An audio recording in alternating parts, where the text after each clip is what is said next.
on a Japanese server. Restricted clan function mode. Certain clan functions are restricted. Restricted base camp mode. And my controller has that wacky right stick drift on it again. I don't understand this. I can still sortie and use the facilities, but the connection is all janked out, so no standing around in a crowd of anonymous faces, which is fine by me. I handle pilot sorties for the whole camp. Making preparations for sortie. What do we really want to do here? Let's do a random match. All right, be careful out there. Random arena. Maybe we get lucky and get the jump. Commence preparations for sortie.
Well, this is going to take a while. Lobbies like this at times can take a while.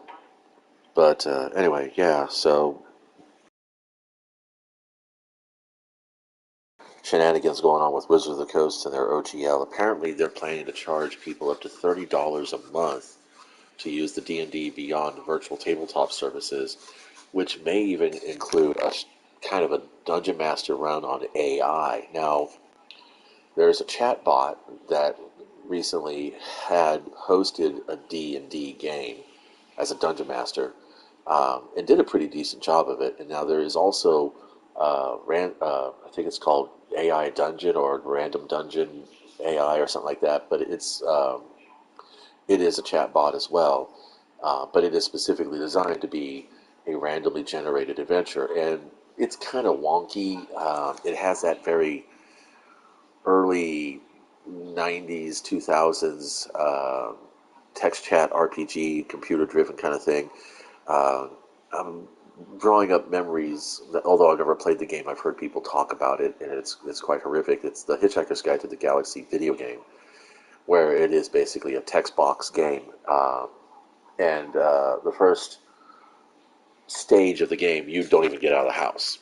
Your character dies each and every single time. There's like one particular thing you're supposed to say or do that strings the whole effect along, and then it just becomes, yeah, it's a pain in the ass. Anyway, so honestly, I think AI-driven GM is perfectly fine. I mean, Wizards of the Coast was not wrong when they said that, the majority of the people who buy their products are dungeon masters, and that players are finding it harder and harder to find DMs to actually host their games.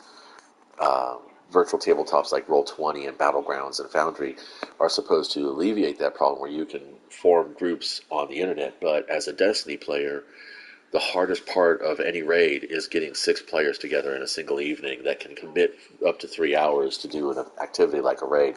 No raids don't really take 3 hours, but I'm talking about Destiny 1, where the raids had bugs and lag and all kinds of nasty shit, and then the network was complete tissue paper.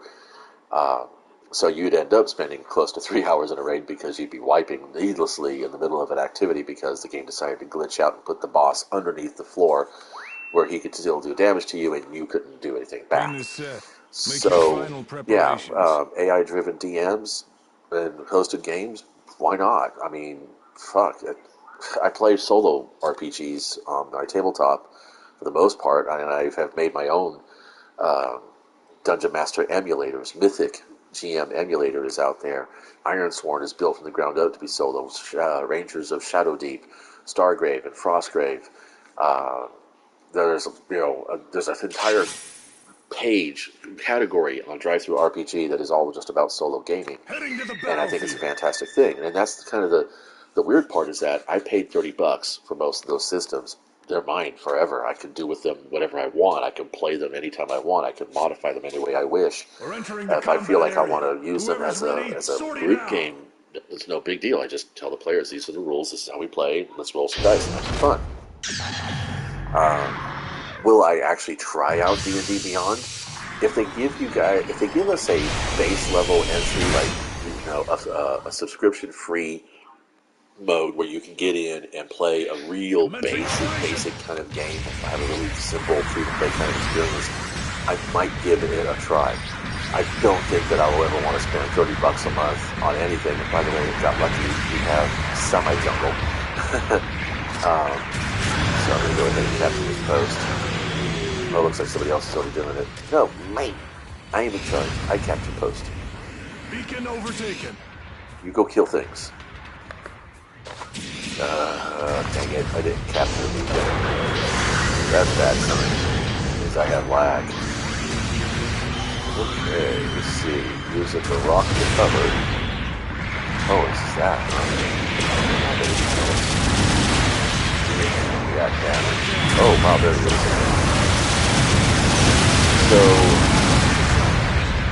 I don't know, I mean, ultimately I think that the original Open Game License with the SRD and Microsoft was really about Wizards of the Coast wanting to, farm for farm players. And if you do that,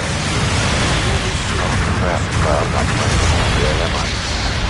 I think it was because after we bought TSR, the donor was set up to analyze why TSR went bankrupt. And we found out that it was an oversaturation of product, that TSR was investing too much in printing mass quantities of items and wasn't able to meet their overhead, and that's what was draining out their coffers, their funding. So they decided, well, there's a solution. Or they said, well, why don't we have the community write its own content? Because I mean, who better knows what it is they want, what's consistent? Who would better know what they want than the people who are playing the game? And I don't think because the OGL came out in the first edition, and people were talking about it, they're all excited about sort of writing, content modules and things like that. I actually I actually had some concerns. I was like, how about I want to do the work for free? I mean, of course I did some do some homework. Ooh, that's a kill. Hello. Hey man, I'm the protagonist here. This is my choice. What the hell? Oh god. What are we gonna do? We're gonna die. That's what we're gonna do. Oh. I didn't even credit. Of course I didn't do anything good. Oh, there we go. Awesome. Okay. Yeah, so, on the surface it looked like here was, listening to shows doing something that TSR would never do, because by the time TSR was filing bankruptcy, they were suing any and everybody who even remotely had a D20 attached to their game system. It was ridiculous. So, they made this open game license to encourage everybody to, put their 2 cents into the game, if they want, and if they wanted to sell it, they could sell it. And Paizo came along and was just dumping loads and loads of content for the 3rd edition game, specifically for D&D, And that was great, but I was never really a third-party, content consumer. It wasn't something that I felt that, would benefit my experience as much as for one thing, I didn't have that active inventory that would require, constant updating to source materials, or was I, actively playing D&D all that much then either. I was actually doing that. It was lots of fun. Oh, that's embarrassing. I have a critic on this too, so I'm not surprised that's happened. So I did. Where's the other one? Yeah, too soon. He just kind of rolls it away.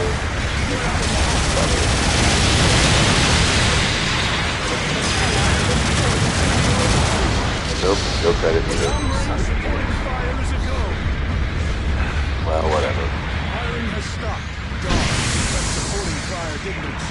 I don't know what this is supposed to do. I don't ever have any luck with those things.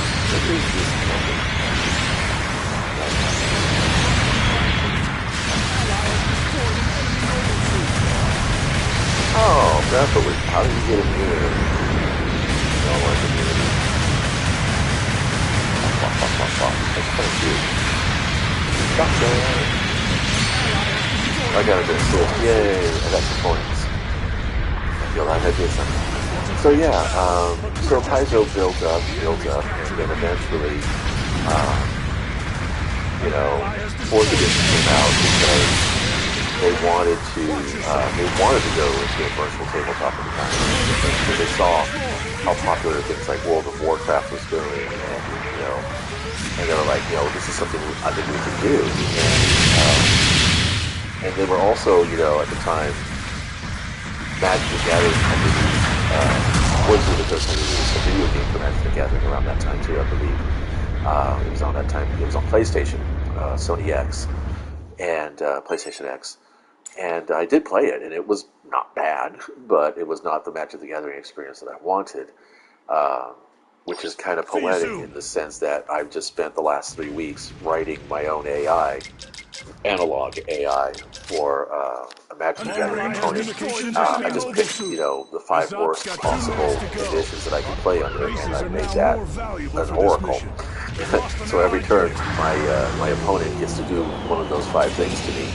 Gun range And I have opening ways of fire stopping as it it with like goes. counter spells and Trusty destroying operator. land and Time to blocking stop. creatures and all that kind of fun Darn, stuff. that It's all supporting worked in there. fire didn't The achieve point is much. that if I were to have made something like that back in the third edition, I could release it as a product and make an income on it. And Blizzard would have been cool with that because it would have supported the Magic the Gathering brand, which would of course increase the brand identification and market presence.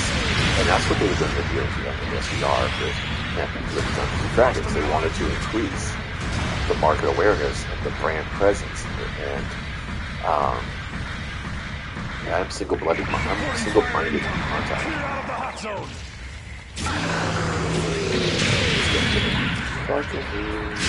Hopefully I'll go for my streak and not realize I'm capturing Usopp's things got because 1 they're right on minute to top go. of each other here. Don't get sloppy now. There we go. Let's do this. Beacon overtaken. Still got the point. An ally has destroyed. My streak's gone. Now they're going to come after me. Let's see what happens. I keep dodging. Oh, nope, I'm dead. So yeah, I think that Blizzard was always playing the long game in the sense that they wanted the original OGL out there to see what kind of things players wanted, and now then the fourth edition came around. And they tried to change it then, and it was complete chaos. And that's when Pathfinder was born. Paizo said, "You know what? We don't need to deal with this. We don't need your license or anything else." Copyright rules or mechanics or anything like that, so they don't make Pathfinder. But the Pathfinder now, Pathfinder 1, had the original OGL in it, and for that, it was okay. Then they tried to make a new OGL, and things got weird, and now they're making this new Open Game License 2, and thanks for the goodies. And people are like, now they're talking about making their own companies and stuff like that. And I'm like, this is exactly what happened just before TSR started going bankrupt. TSR started trying to clamp down on everybody who was making RPGs, and the harder they squeezed the market, the more companies sprung up, and the more independent or guerrilla studios sprung up. Making And preparations for sortie. I mean, that'd be like a single casino trying to control every poker game in the state. That's Come back not in going to one happen. piece, okay? That can't happen. Commence It is preparations for sortie. impractical. Total waste of resources. It's kind of like in Conan Exiles when people ask me why I don't raid. And I was like, because in the time it takes for me to gather the resources to raid as a solo player, it means nothing to me. There's nothing I could get out of your base that I couldn't generate on my own efforts. Let's see. I don't do so good with raid suits. Let's see if I do. Let's try this one. I don't think I've ever played this one. Sortie for ground. Let me see. Oh, I have no sorties on this one. Okay, cool. Let's go ahead and let's do the mobility thing. We'll see what happens. Do we have time for other shenanigans? Yeah, it looks like we do. Let's mess around with the color. So yeah, open game license. Let's try this. Let's make it all blue. Or actually, let's do this. Let's darken up the tone a little bit, change up the profile. Yeah, it's kind of nice.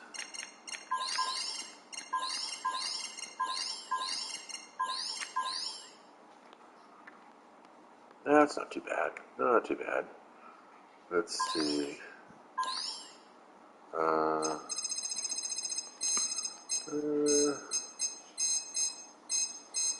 I kind of go with black and muddy red, kind of brick red kind of color. Check in the list. Yeah, we're good. Alright, and then we want to go here. Let's get the shield. There we go. It's looking nice. I like it. We're good. If I feel good about the suit, I'll slap some decals on it. That wasn't a bad match, but I definitely don't like playing raid suits. I'm better at general and support suits for some reason. We are playing the 400, so yeah. Most everybody here's got an okay connection. I'm guessing Soma, K2, and Doc, and Scholar are all probably Japanese servers or Japanese accounts. Somebody said that if you make a Japanese account, that it's going to be easier for you to play the game. We got a lot of C. We got a C in there. That's awesome. Oh, who'd we lose? 1, 2, 3, 4, and then 3. Well, this may or may not be a lobby. Let's leave. Heading back to base camp. So yeah, TSR went Sue crazy I'm expecting great just things before they from you. started, Commence going for preparations for bankruptcy. sortie. And now it looks like Hasbro is repeating the same thing again. I mean, they tried it in 4th edition and it flopped hard. And they did it. They made 4th edition out of panic because for a long time, the Paizo products were outselling the Wizards products. And then when 4th edition hit and the license changed, everybody was like, we don't want to do that. Because, I mean, 4th edition went straight up to a miniatures battle game. And I believe that was partly because of the popularity of Games Workshop's Warhammer and Warhammer Fantasy and 40K games that were coming out at the time, too. Um, so they wanted to, like, they didn't feel confident to make their own tabletop miniatures game. They did try. They made a D&D miniatures battle game, which I enjoyed, actually. I thought it was a lot of fun. And the minis were great for playing D&D with, too. And then they made a Star Wars version, which also I thought is really fun. In fact, of the hobby purchases that I have done over the years, for bills and just for space, um, giving up on the D&D miniatures game and the Star Wars miniature games was kind of a regret. Not, well, I won't say a regret. It's something I would like if I had the opportunity to buy a used copy or even a new copy, still in box copy, for a reasonable price. I would probably jump on that pretty fast. But I know the rules are out there. I can probably go ahead and just get because that's all you really need. I mean, there's plenty of miniatures right now. There's a whole brand new Star Wars miniature game out right now. All I have to do is get those minis and then, get a copy of the old rules and play and have some fun. And that's the point that, Wizards and Hasbro seems to be forgetting is that you're dealing with a player base that's all about off the cuff and weirdo solutions to all kinds of problems. I mean, that's the nature of D&D. The whole birth of Dungeons and Dragons from chainmail uh, was Gygax and Arneson asking the question. It says, we're playing this game. We have these commanders, pushing these armies around. But what if the commander was faced with this particular situation? What would they really want to do? And that question spawned the hey, why don't we play the role of the commanders? And there you go. I'm going to give this lobby another minute, and then I'm going to bail.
Team is set.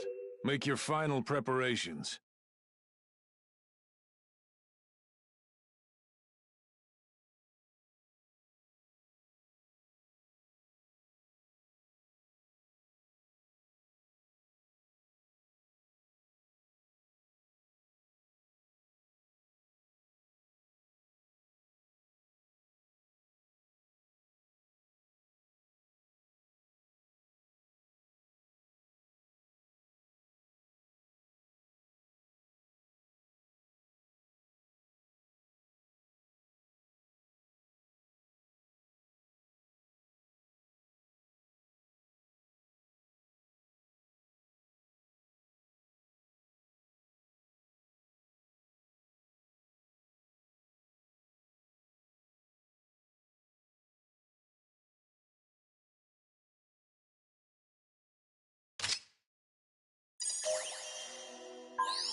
Team is set.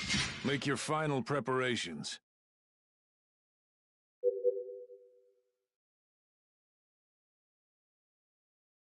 That's insane. How many times has this lobby failed? Like 3 times now?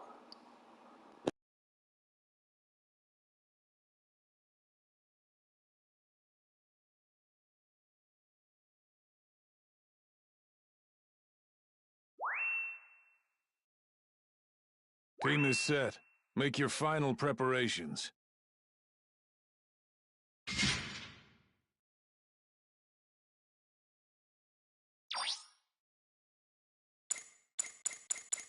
Heading to the battlefield.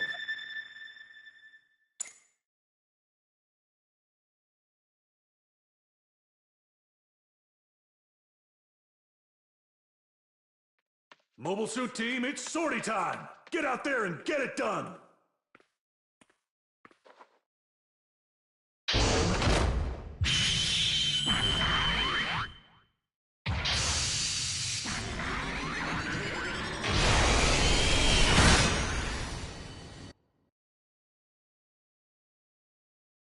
Commencing operation!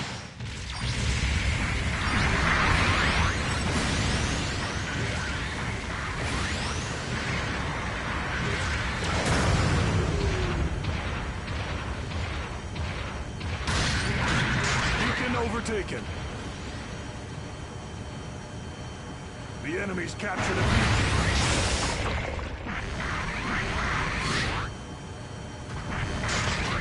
The enemy's captured a beacon.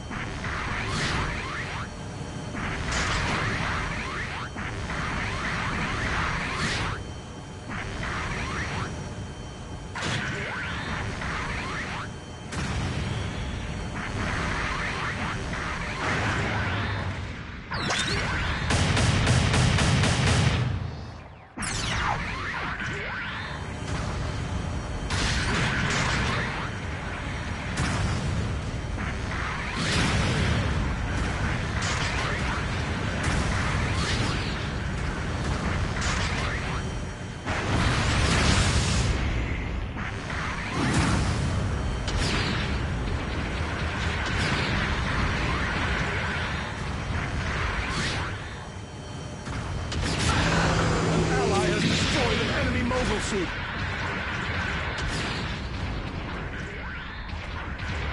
Beacon overtaken.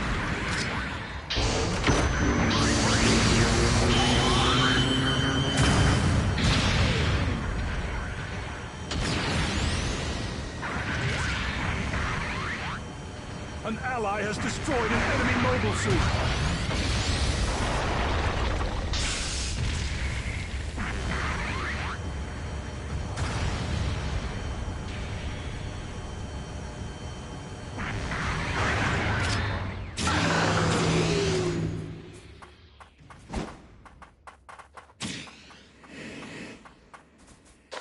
We've lost an allied unit. An ally has destroyed an enemy mobile suit.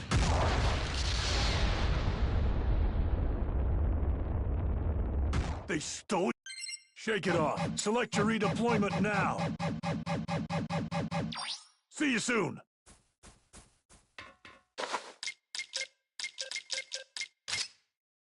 Long-range communications established. Clear out of the hot zone. Target confirmed. An ally has destroyed an enemy mobile suit. We've lost an allied unit. Oh, and that's what happens. Long-range supporting reason, fire they is a just go. keep running while they're under target lock, and it doesn't Firing follow has them. stopped. The enemy took damage from that I wonder supporting what's going fire. on. Now get in there. Alright, well, I know where I'm going.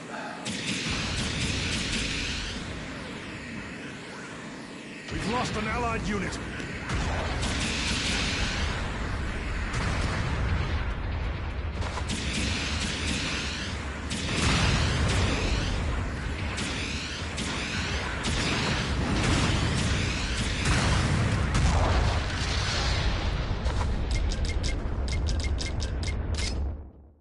Long-range communications established. An ally has destroyed an enemy mobile suit. Target confirmed.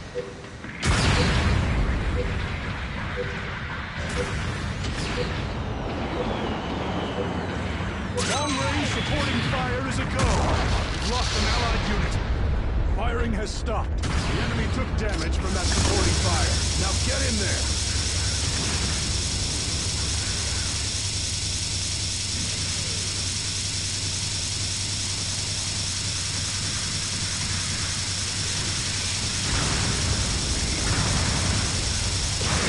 Supporting fire incoming.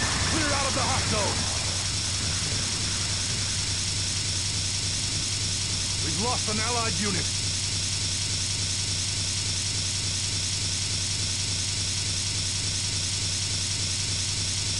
We've lost an allied unit.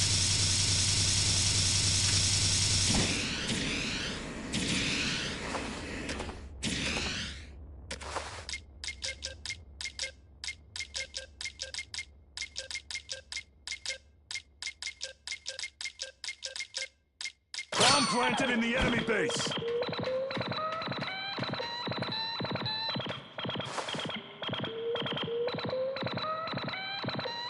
An ally has destroyed an enemy mobile suit.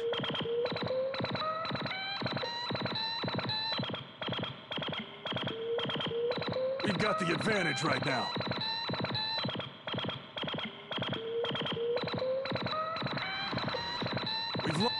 An ally has destroyed an enemy mobile suit.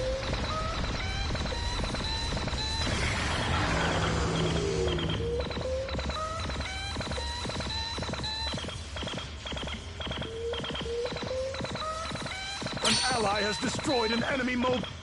The enemy's captured a beacon.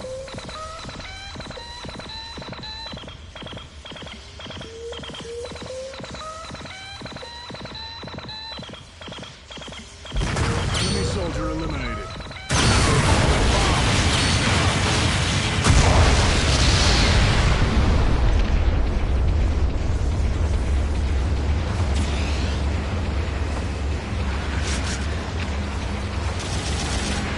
Beacon overtaken.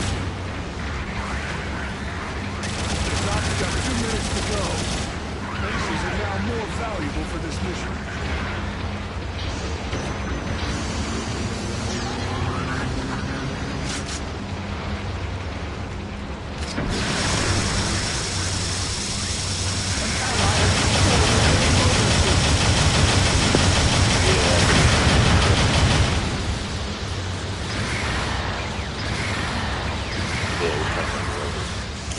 A bomb's been planted in our base.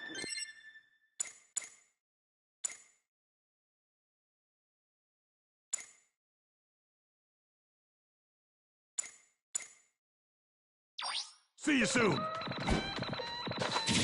ally wants you to group up.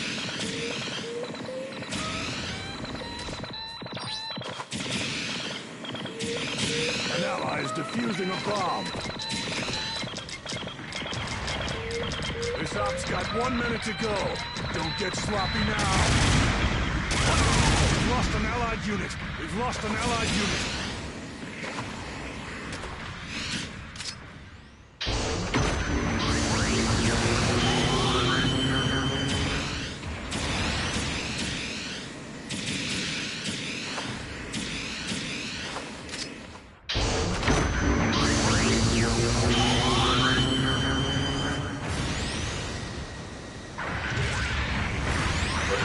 Fire incoming. Clear out of the hot zone. We've lost an Allied unit. Long-range supporting fire is a go. The enemy's captured a beacon. Firing has stopped. An ally has destroyed an enemy mobile suit. The enemy took damage from that supporting fire. Now get in there. Let's run out.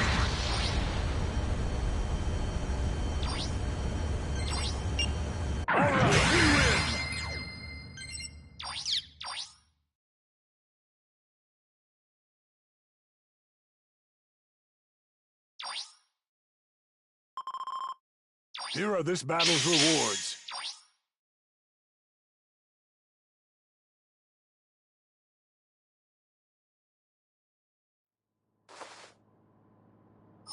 Good work out there.